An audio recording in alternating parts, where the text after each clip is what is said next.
biggest South Asian media group, Y Media. For the first time, Canada will put a soft cap on the number of new temporary resident arrivals to the country when it sets immigration levels in the fall, Immigration Minister Mark Miller announced on Thursday. The announcement is the latest in the series of steps taken by Miller in recent months to rein in a rampant population growth. The federal government plans to decrease the number of temporary residents to 5% of the population over the next 3 years, down from the current 6.2%. The first targets will be set in September.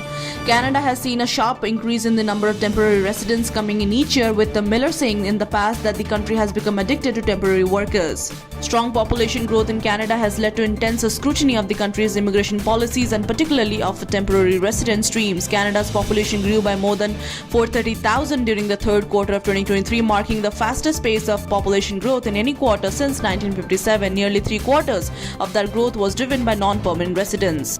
The number of temporary residents in Canada spiked due to high international student enrollments at post-secondary institutions as well as increased use of temporary worker programs. The federal government loosened temporary worker rules during the pandemic to help businesses fill positions amid record-high job vacancies.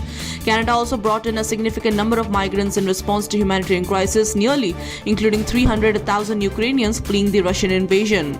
Economics have raised concerns about the increase in migrant workers in recent years, warning that the federal programs discourage employers from invoting by offering up cheap labor.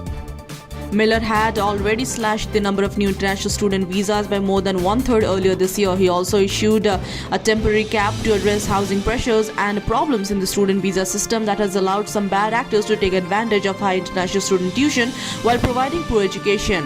Miller said that he'll convene a meeting of provincial, territorial and federal provincials in May to talk about how the levels should be set.